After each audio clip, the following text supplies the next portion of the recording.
Hello, Brain Allies. You're listening to Brains Out Loud, where we talk about important topics surrounding mental health, from our personal life to our work life and everywhere in between.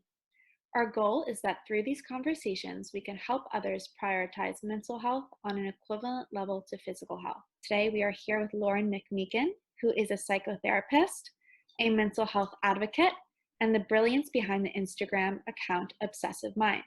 Mm. Lauren focuses on raising awareness about OCD, anxiety, and eating disorders. Lauren, we are so excited to have you here today. And to share some context with the audience, I myself live with pretty intense OCD and anxiety.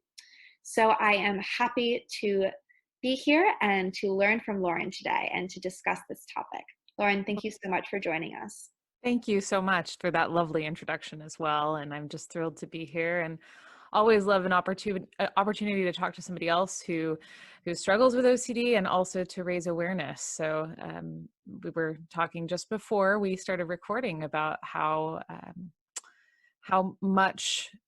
desperately we need to spread awareness around this and how little understood it is even within the realm of mental health professionals. So yeah. Absolutely. Yeah, exactly. It is highly misunderstood and as a result highly stigmatized.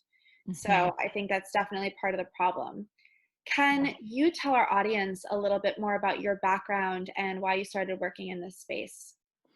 Absolutely. So I had always been interested in psychotherapy, probably because I started attending psychotherapy at a young age. And part of my story, as I shared with you, I also have OCD, and I wasn't diagnosed with OCD until I was 24, I want to say.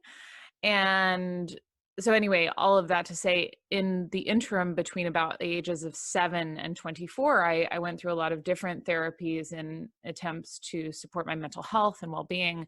And it wasn't until I found CBT, or cognitive behavioral therapy, and exposure and ritual prevention, which is the gold standard of treatment for OCD myself, that I realized, oh, this is what I want to do. Because I thought, oh, therapy, it's something that fascinates me. It's something that I care deeply about. I've always been a people person.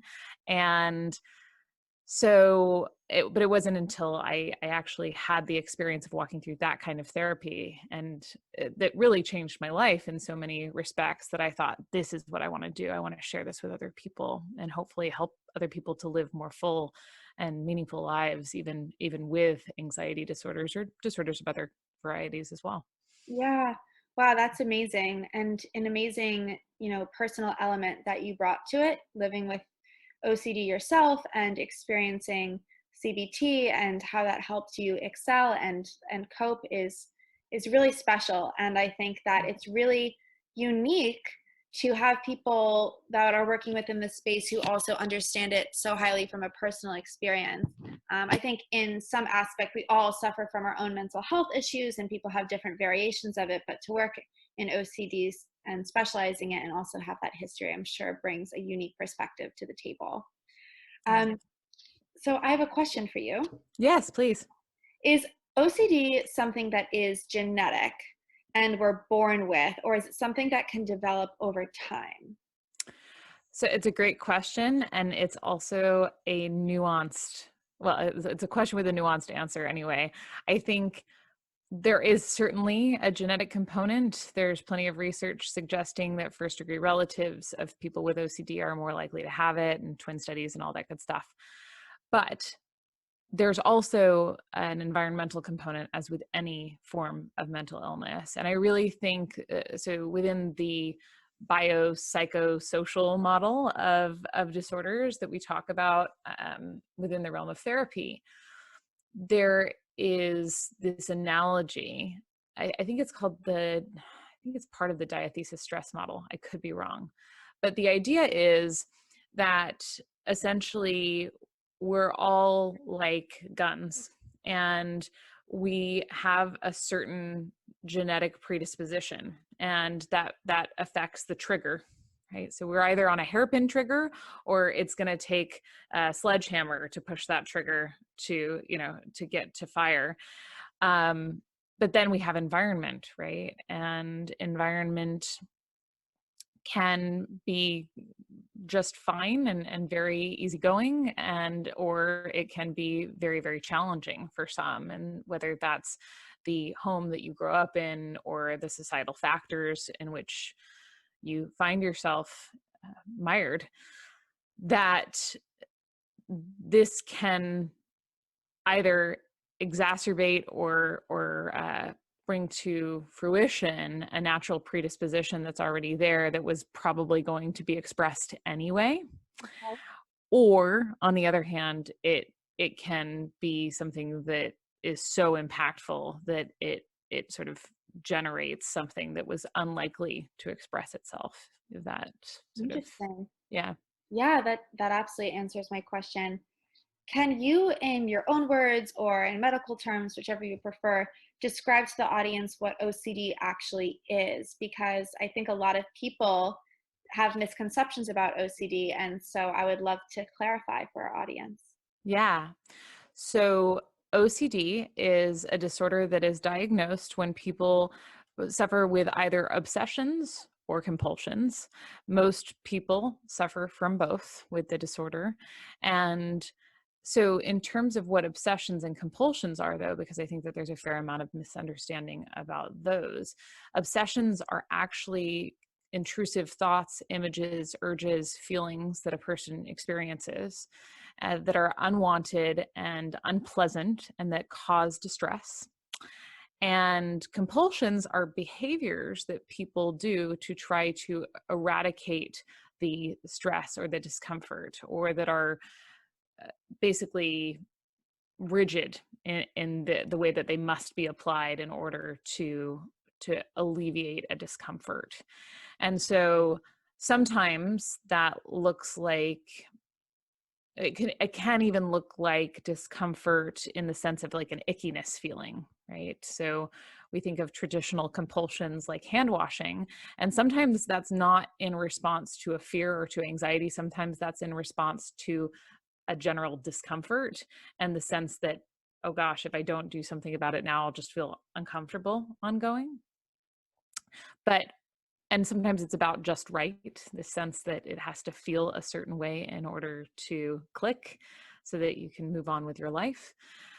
Oftentimes, the obsessions that come up are not related to some of the more stereotypical variants that we see in the media. So, one of my favorite movies actually is called As Good as It Gets, and it's pretty well known. I think it won some Academy Awards.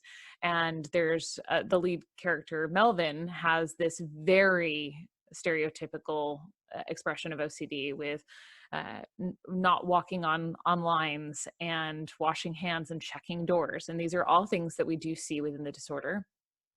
And oftentimes those are related to, I avoid this compulsion of sorts.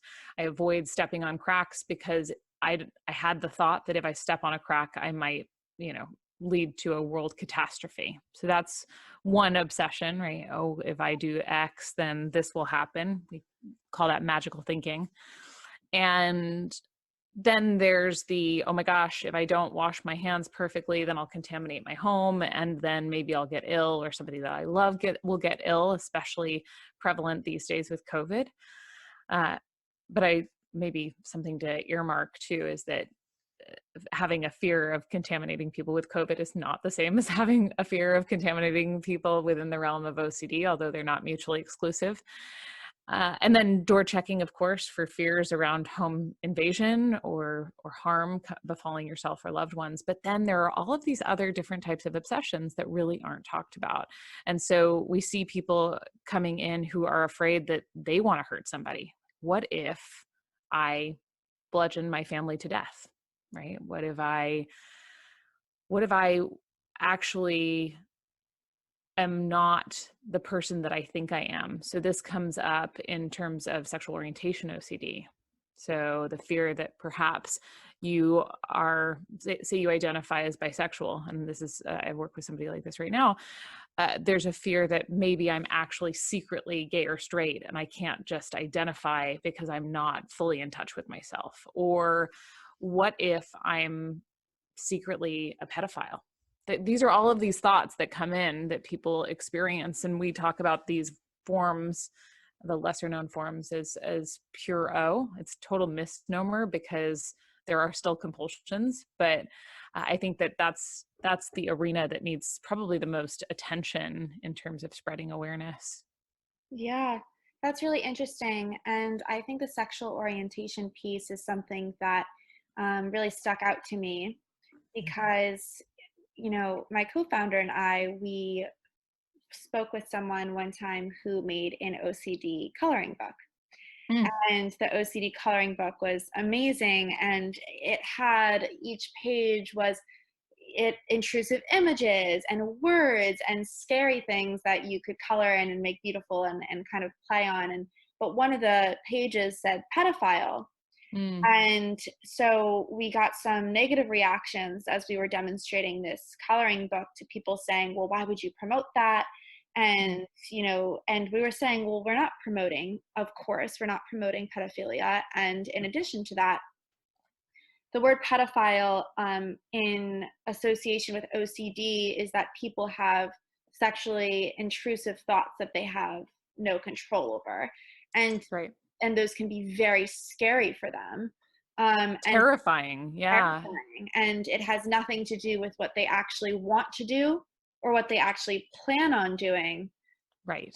something that they have no control over. And so I think that's part of OCD. It's part of the intrusive thought. It doesn't mean that deep down you have a, that deep down you're a pedophile or that deep down you're going to murder someone in your family, but it means that your brain is playing tricks on you. And I'd love for you to expand on that a little bit more, share your thoughts. Yeah. I think it's so important that people understand, especially because when mental health professionals come across people who have thoughts of pedophilia, or in the case of postpartum OCD, similarly, that they have thoughts about hurting their children, that there's this sense, and understandably, there's a duty to protect that we have to report any sort of potential child abuse that we see in the course of our work.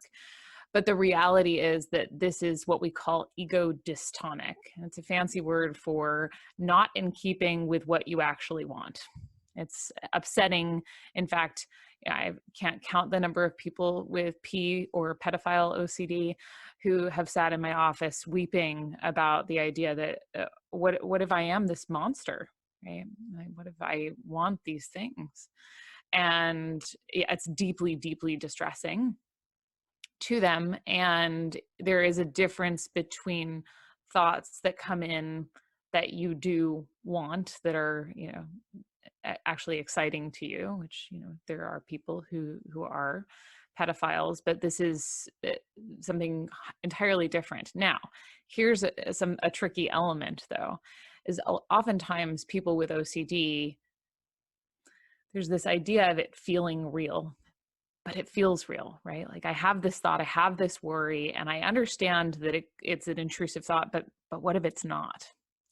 And so what ends up happening is people get lost in these conversations with themselves regarding, well, what if I really am, though? Did I really like that? What if, do you know? And that happens. I don't know if you can speak to that from your own experience as well. I know that that's certainly come up for me, this idea that, like, I don't really have OCD, and that's just me trying to talk myself out of something.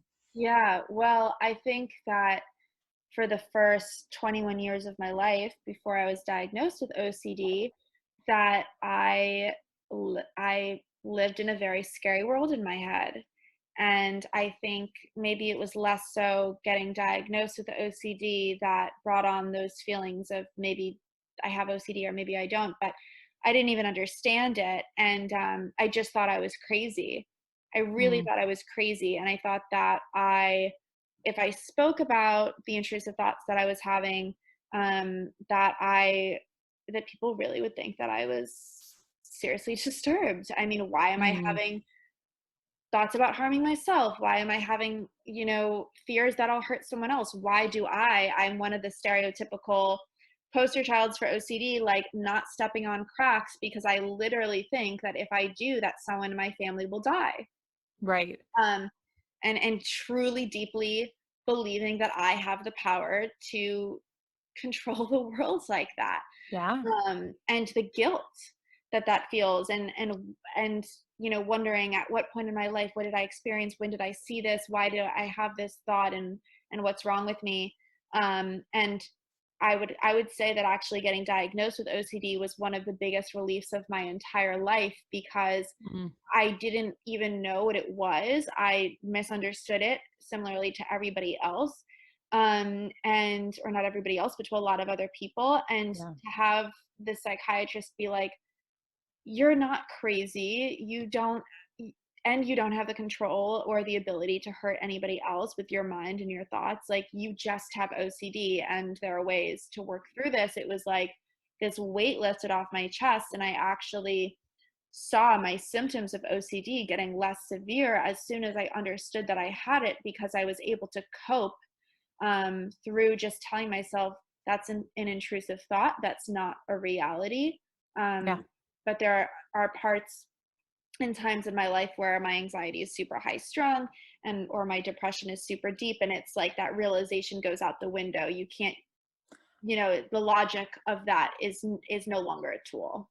Right. And I think that it's sort of a double-edged sword. To your point, at some moments it can help you to say, like, okay, I'm having a thought right now, and I don't need to do anything about this.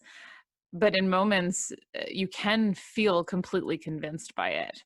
And it's on a spectrum. One of the things that I think is important about what you were just talking about is that most people with OCD recognize that their behaviors are excessive, or that they're out of touch with reality at some stage. It's not like a psychotic disorder where you think that what you're doing makes sense. So somebody with psychosis, for instance, might actually believe that they can harm people with their minds, which is different from somebody with OCD who thinks, oh gosh, it could happen. It's not likely to happen, but it feels like it's likely to happen. It feels like it's a genuine threat, and I can't take that risk. And that's kind of how OCD lures people in. It's like, well, you can't take that risk, first of all. And here, just do this one little thing, right? We, again, compulsions. Yeah. Just avoid this crack and you'll be fine.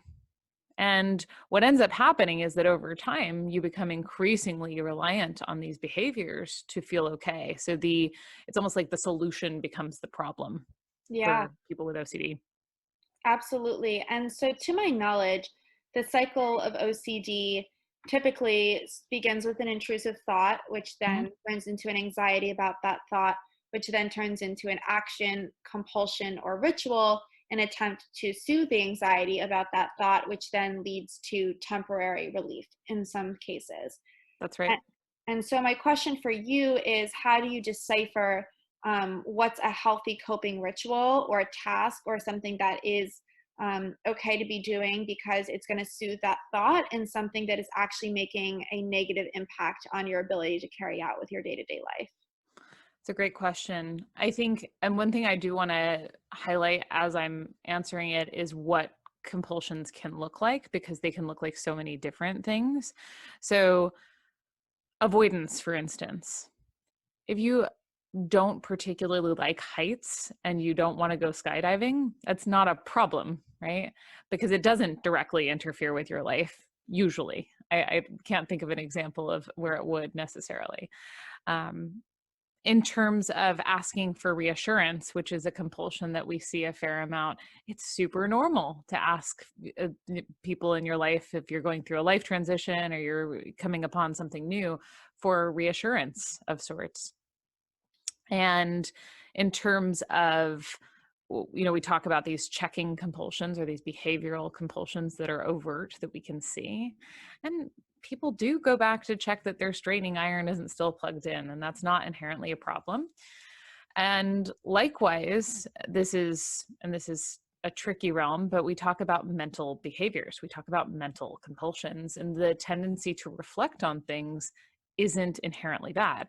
In fact, it's what makes us uniquely human, the ability to think about the future and reflect upon the past, and to have this sort of continuity of time. So, where it becomes a problem is when it's excessive. So, when I I don't know, ask somebody for reassurance about whether or not I'm making a sound choice with regard to, I don't know, a job, right? I guess that's a pretty normal experience to have in life. So I maybe somebody asks me if I want to work for them and I have this decision to make about what job I want, that when that comes up, it probably makes sense for me to ask for, somebody else's opinion. If I start asking over and over again because I'm concerned that I'm going to make the wrong decision and it's going to ruin my life, right? Like that's starting to teeter into the edge of where it's problematic. One other thing that we can keep in mind is that OCD does tend to hook into certain themes. It's not all within those themes, but a lot of the time it is. So if a certain theme pops in, right, that you're worried about and you want to behave in response to that theme, you probably want to be really careful. Because, for instance, if somebody has POCD and they start to have thoughts about pedophilia, you want to be very aware that any sort of action that you might want to take, it has the potential for being compulsive, has the potential for being problematic. Okay. Um, so excessive, not in keeping with reality or rationality. You mentioned the stepping on the cracks, or which is quite common, and recognizing that it's not really rooted in any rational reality is an important component here of a behavior that we don't necessarily want to be engaged in, something that interrupts our ability to engage in a meaningful life.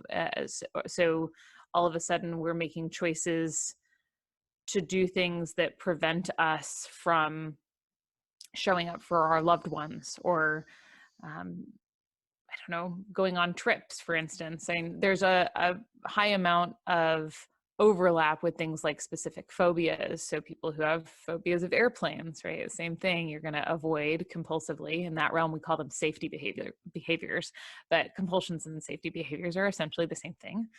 And yeah, so hopefully that gives you a sense of some of the potential realms where we want to be careful of those behaviors. Yeah, absolutely. And in terms of pertaining to stigma and the stigma that associates OCD, I think there are two different areas. One Mm. stigma is more pertaining to stigmatizing behavior where people use OCD as an adjective or say, oh, I'm so OCD because my closet is color coordinated, or my OCD is coming out because they're specific about something. And I think that using that language can be stigmatizing because it can be hurtful for those who actually live with OCD. It can prevent people that actually live with OCD from talking about their OCD or sharing their experiences with it, or it can prevent them and be a pervasive barrier from them getting treatment and help for their OCD because they don't want to come out and say they have it. It's like the same thing with bipolar disorder and people using it as an adjective when referring to the weather. Hmm. The other area where I see a stigma surrounding OCD is the idea that people with OCD are a threat, in the way that, okay, so we talked about POCD, or we talked about, pedophilia. We talk about people being scared that they'll hurt someone or kill someone that they love. But the reality, the overwhelming reality to what I believe and to my knowledge and my experience with those who I know with OCD is that people with OCD are not a threat, and it can be fairly common, and they're very, very unlikely to act on those thoughts, feelings, and behaviors that are intrusive and dark. Is that accurate? Yeah, absolutely. I think in terms of the therapist in me is like, okay, we want to accept uncertainty, right? But from an outside perspective and somebody looking in and trying to understand what OCD is, yeah, no, the likelihood that people who are horrified at the idea of harming anyone would harm somebody is it's very, very unlikely. And I think it's hard because until we have a more broad and universal awareness of OCD, that these topics like pedophilia, they are taboo. Of course they are, right? That it's normal and we want to protect children. It's just understanding that in this context, it's not there isn't a genuine threat is really important, because otherwise people for long periods of time have these thoughts and think that they are crazy or think that they are people who they are not, right? And And you mentioned earlier the difference between being excited and pleased by a thought and being scared, frightened, and upset by a thought. And I think that's a really important point to make. absolutely, absolutely. But yeah, I think that there is a lot of stigma just related to certain variants, and in terms of being open with, at least with people who you love and who you trust. It's really hard for I've worked with a lot of people who are reticent to talk to family members about the fact that they have these thoughts about harming people because they're afraid they won't understand. And again, I think that all comes down to awareness of OCD generally. Yeah, absolutely. I Yeah. think it's interesting. Earlier we talked about, you talked about, I think, what was it? Safety. What did you say? Safety behaviors. They're the same as compulsions, just another phrase. Safety behaviors. That's interesting. I think something funny that I always have a hard time explaining to people is that I'm not afraid of flights. I mean, something I have a hard time explaining to people is that I'm not afraid of heights. I am afraid that I will compulsively have an urge to Push. push, to jump, or to touch something that is going to make me fall, to kick my leg out, and then I'm going to slip.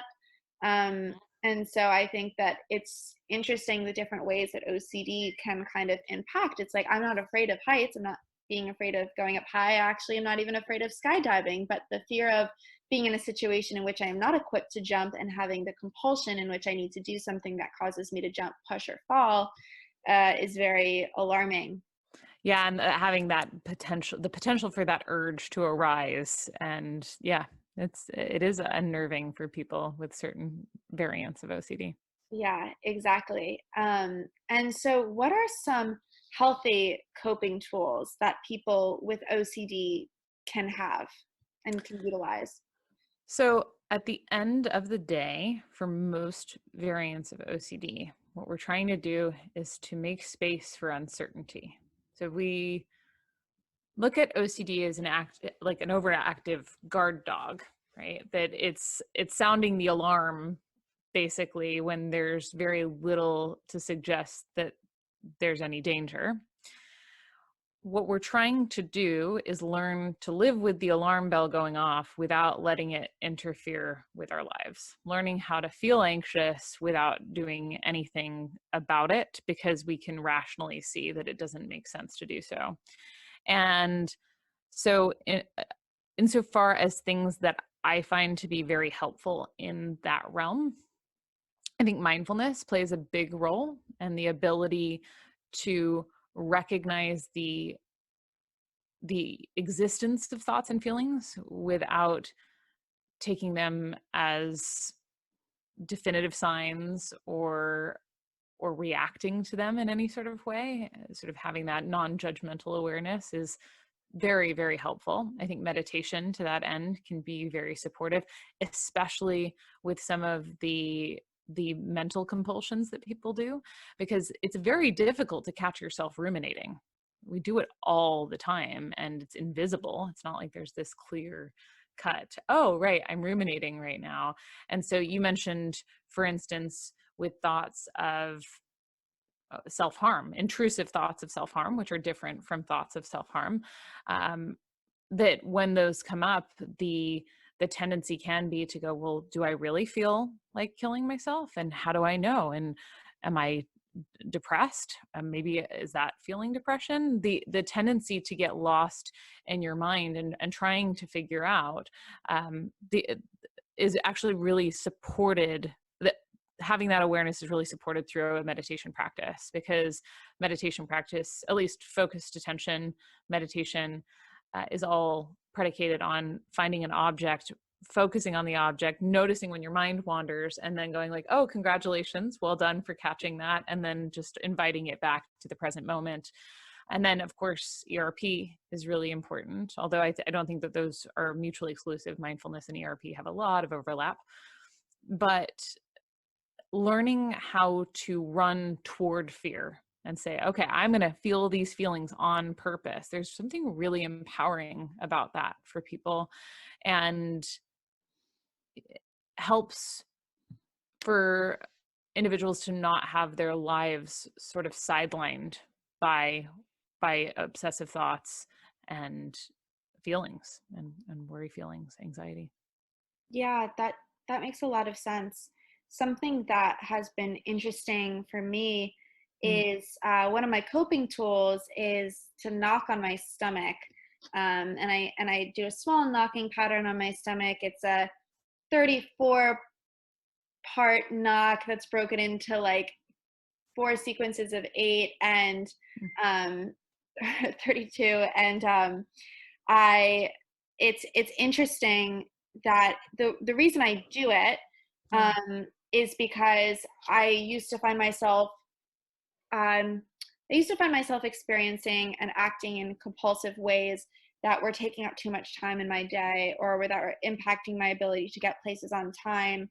Mm, I remember being in college and I lived on the fourth floor of a walk up, and I would get to the bottom and be like, I have to go up because I know that my covers or my sheets aren't pulled as tightly as they can be. Or I think mm, that I didn't shut my bathroom door. And if my bathroom door is open, then something terrible is going to happen.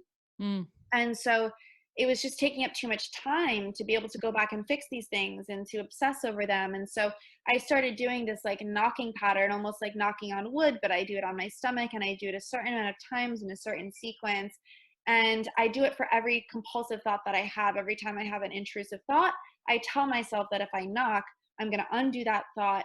It's not going to happen. Whatever fear is going to inflict upon me or whatever fear I had will be solved or resolved within that knocking. And I can do it really subtly. I can do it under the table. I can do it really quickly. And it mm, doesn't really impact my day to day life opposed to the other things that I was doing, the other compulsions I was having.